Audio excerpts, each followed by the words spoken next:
Halo, nama saya Tafred dari kelas 12C nomor urut 18. Dan hari ini saya akan menjelaskan tentang masuknya bangsa Portugis di Indonesia. Kami mengetahui bahwa ada banyak bangsa-bangsa Eropa yang pernah menjajah Indonesia. Tetapi dari manakah yang merupakan bangsa pertama yang menjajah Indonesia? Jawabannya adalah bangsa Portugis. Bangsa Portugis masuk ke Nusantara di bawah Afonso de Albuquerque dalam periode antara tahun 1511 sampai 1526. Nusantara menjadi pelabuhan maritim penting bagi bangsa Portugis dengan Sumatera, Jawa, Banda, dan Maluku sebagai rute maritim dan perdagangan rempah-rempah. Afonso melakukan ekspedisi ke Nusantara tidak lama setelah diangkat menjadi gubernur Portugis di India. Sebelumnya, bangsa Portugis sudah menguasai India dan mendirikan pemerintahan di sana. Sasaran pertama ekspedisi militernya adalah Malaka. Ia tiba di tempat tersebut pada awal Juli 1511. Selanjutnya, pada 10 Agustus 1511, Portugis menaklukkan Malaka. Sejak saat itu, bangsa Portugis menguasai sepenuhnya perdagangan rempah-rempah dari Asia ke Eropa. Hal ini pula yang membuat Nusantara segera dikenal oleh bangsa-bangsa Eropa lain, seperti Spanyol, Inggris, dan Belanda. Setelah menguasai Malaka, bangsa Portugis mengadakan hubungan dengan kerajaan Sunda atau Pajajaran, kerajaan Hindu. Keduanya menandatangani perjanjian dagang, terutama perdagangan lada. Perjanjian dagang tersebut kemudian diwujudkan pada 1522 dalam bentuk dokumen kontrak berupa prasasti yang dikenal dengan Padrau Sunda Kelapa. Padrau ini diletakkan di atas tanah yang ditunjuk sebagai tempat untuk membangun benteng dan gudang bagi orang Portugis. Sekarang, Jalan Tengkeh dan Jalan Kali Besar Timur 1, Jakarta Barat. Persekutuan bangsa Portugis Pajajaran kemudian mencemaskan Kesultanan Demak. Khawatir akan pendudukan Jawa oleh bangsa Portugis, Demak menyerang Sunda Kelapa pada tahun 1526. Pada tahun 1527, Demak berhasil mengusir bangsa Portugis dari Sunda Kelapa.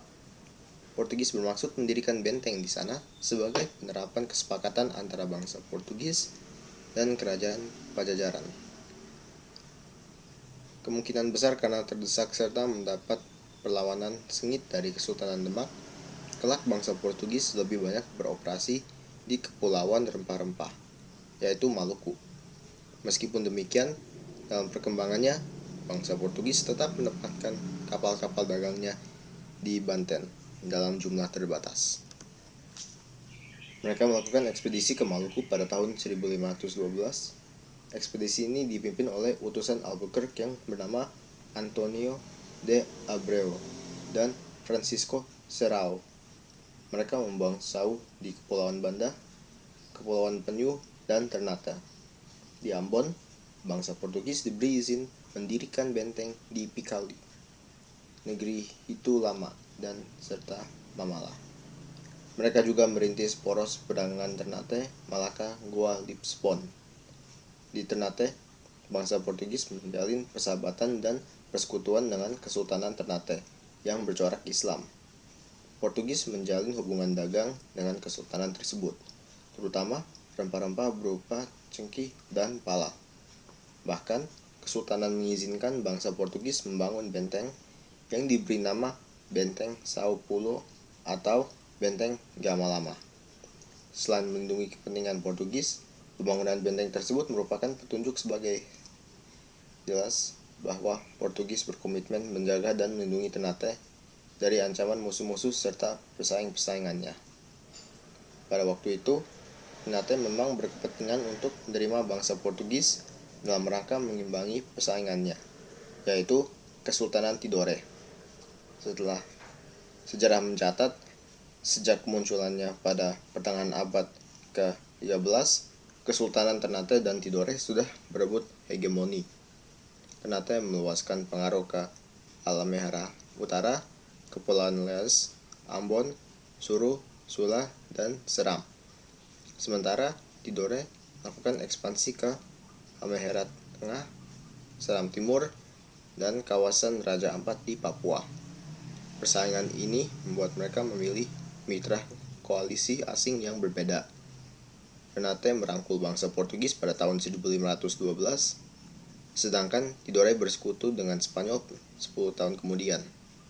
Sepanjang sejarah, hanya 2 kali dua kerajaan ini bersatu. Pertama, ketika penguasa Portugis menurunkan Sultan Tabarigi dari Ternate dan Singgasana.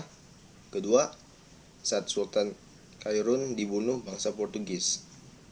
Monopoli Portugis atas perdagangan rempah-rempah di Nusantara berakhir sejak dikalahkan Sultan Babula dari Ternate pada tahun 1575.